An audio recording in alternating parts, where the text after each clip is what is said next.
সকলকে জানাই দ্বিপ্রাহরিক শুভেচ্ছা। আজ আমরা রবীন্দ্রনাথ ঠাকুরের লেখা আফ্রিকা কবিতার প্রশ্নোত্তর আলোচনা করব। মানহারা মানবীর দ্বারে কাকে দাঁড়ানোর কথা বলা হয়েছে? মানহারা মানবী কে? যুগান্তরের কবিকে আফ্রিকা কবিতায় মানহারা মানবীর দ্বারে দাঁড়ানোর কথা বলা হয়েছে। মানহারা মানবী বলতে হৃত সর্বস্ব আফ্রিকাকে বোঝানো হয়েছে। কৃপণ আলোর অন্তঃপুরে বলার অর্থ কী? কৃপণ আলোর অন্তঃপুরে কথার অর্থ হল যেখানে আলোর প্রবেশের পথ সুগম নয়।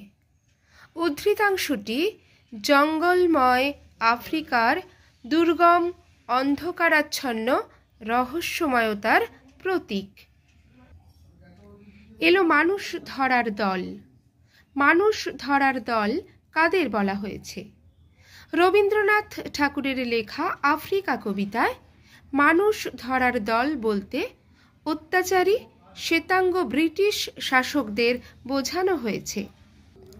শিশুরা খেলছিল মায়ের কোলে কোন কবিতার অংশ? উদ্ধৃতাংশটি রবীন্দ্রনাথ ঠাকুরের লেখা আফ্রিকা কবিতার অংশ। ছিনিয়ে নিয়ে গেল তোমাকে। আফ্রিকাকে কোথা থেকে ছিনিয়ে নিয়ে গেল? রবীন্দ্রনাথ ঠাকুরের আফ্রিকা কবিতা অনুসারে প্রাচী ধরিত্রীর হৃদয় থেকে অর্থাৎ পৃথিবীর পূর্বভাগ থেকে ছিনিয়ে নিয়ে গেল আফ্রিকাকে। আজ যখন পশ্চিম দিগন্তে কি ঘটেছে? রবীন্দ্রনাথ ঠাকুরের আফ্রিকা কবিতায় প্রদোষকালে পশ্চিম দিগন্তে ঝঞ্ঝা বাতাস রুদ্ধশ্বাস পরিস্থিতির সৃষ্টি করেছিল। ছায়াবৃতা। আফ্রিকাকে ছায়াবৃতা বলার কারণ কি? আফ্রিকার বিস্তীর্ণ ভূখণ্ড বনস্পতির নিবিড় পাহারায় ছায়াচ্ছন্ন, তাই আফ্রিকাকে ছায়াবৃতা বলা হয়েছে। ছিনিয়ে নিয়ে গেল তোমাকে। ছিনিয়ে নিয়ে যাওয়া বলতে কি বোঝানো হয়েছে? ছিনিয়ে নিয়ে যাওয়া বলতে বলপূর্বক কেড়ে নেওয়া বোঝায়। রবীন্দ্রনাথ ঠাকুরের আফ্রিকা কবিতায় ছিনিয়ে নিয়ে যাওয়া বলতে আফ্রিকার জন্ম বৃত্তান্তকে বোঝানো হয়েছে। পঙ্কিল হলো ধূলি। ধূলি কিভাবে পঙ্কিল হয়েছিল?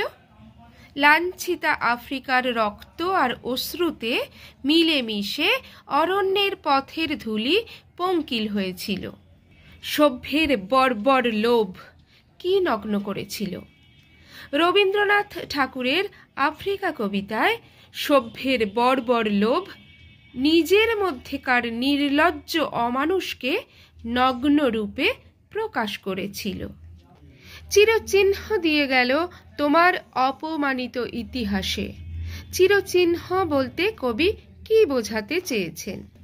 সাম্রাজ্যবাদী ঔপনিবেশিক শ্বেতাঙ্গ শাসকের অত্যাচার এবং অপমানে যুগ যুগ ধরে লাঞ্ছিত ক্ষত বিক্ষত আফ্রিকার কলঙ্কিত ইতিহাসকে কবি চিরচিহ্ন শব্দটির মধ্য দিয়ে ফুটিয়ে তুলেছেন।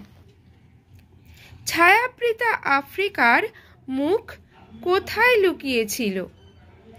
ছায়াবৃতা আফ্রিকার মুখ কালো ঘোমটার নিচে অর্থাৎ আদিম অরণ্যানীর ঘন অন্ধকারে লুকানো ছিল। আজ এ পর্যন্তই। ফিরে আসছি পরের ভিডিও নিয়ে। টাটা।